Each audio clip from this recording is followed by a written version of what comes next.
Perjalanan ke Tanah Suci bagian 3 ditutup dengan tawaf wada. Setelah bermalam di Mina, jamaah haji kembali ke Mekah. Jika belum melakukan tawaf ifadah, maka segera lakukan. Nah, sebelum meninggalkan Mekah, ada satu tawaf lagi, namanya tawaf wada.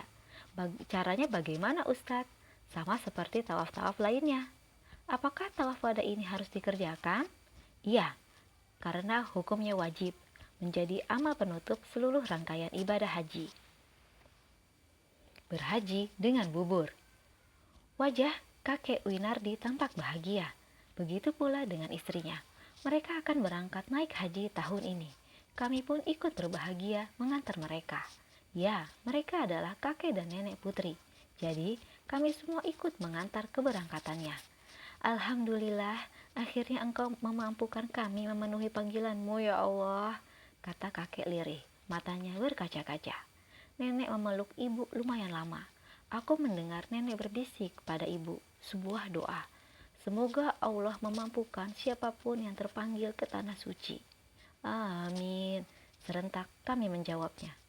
Kami menatap kakek dan nenek Winardi dari kejauhan hingga mereka menaiki bis. Putri dan kedua orang tuanya sesekali masih melambaikan tangan. Akhirnya kakek dan nenek bisa berhaji ya, Bu. Putri tiba-tiba bersuara. Setelah sekian lama berjuang, Ibu Putri hanya mengangguk pelan sambil sesekali mengelap air mata. Bilal tampak kebingungan. Apa maksudnya dengan berjuang? Mengapa semua orang menangis? Eza pun ikut garu-garu kepala kebingungan. Ustadz Supur menepuk pundak Bilal sambil berkata, bagaimana kalau kita dengarkan kisah perjuangan kakek Winardi dari Putri? Putri mengusap tisu bersih dari sudut matanya, membersihkan sisa-sisa air matanya. Kalian mau mendengarkan kisah kakek yang berhaji dengan bubur?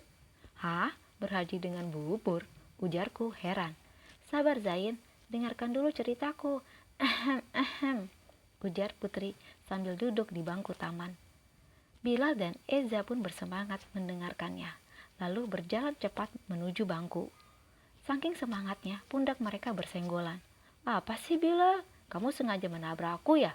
Eza bersungut-sungut. Kamu itu yang menabrakku, ha? Bilal bermuka masam. Ustadz Super melerai dan mendudukkan mereka.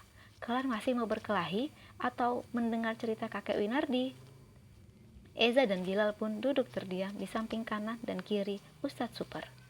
Putri memulai ceritanya. Kalian tahu tidak berapa biaya yang harus dikeluarkan untuk berangkat naik haji atau umroh? Puluhan juta seingatku. Dulu kakekku juga berhaji dan membayar ongkos naik haji sebanyak itu. Aku menimpalinya. Ya, ongkos naik haji tidaklah murah. Padahal kakekku hanya penjual bubur. Penghasilannya tidak menentu setiap harinya. Masih harus memenuhi kebutuhan sehari-hari, membayar sekolah anak-anaknya, dan lain sebagainya. Panjang lebar, Putri bercerita. Lalu bagaimana kakek bisa mendaftar haji? Meskipun penghasilannya sedikit, tak pernah menyurutkan niat kakek dan nenek untuk naik haji.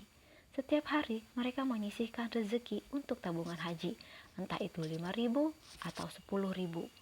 Semuanya terdiam. Bilal tampak berpikir. Kakek tak pernah lelah berkeliling menjajakan buburnya. Tiap hari bangun dini hari untuk mempersiapkan segalanya. Seusai subuh, kakek berkeliling menjajakan bubur hingga ke batas kota. Nenek tidak kalah sibuk. Beliau berbelanja bahan-bahan untuk membuat bubur, merendam kacang hijau dan membersihkannya.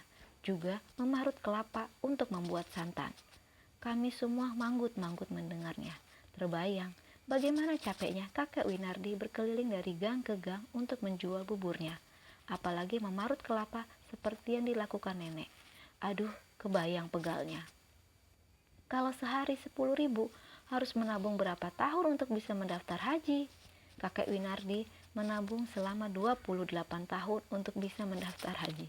Putri tampak berkaca-kaca lalu menambahkan, untuk itu, aku ingin menabung mulai dari sekarang. Aku ingin sekali segera melihat Baitullah secara langsung. Apa kalian mau menabung bersamaku? Tentu, ayo menabung untuk ke Baitullah.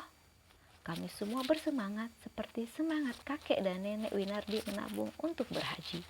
Allah tidak memanggil orang yang mampu untuk berhaji, tetapi memampukan orang yang terpanggil.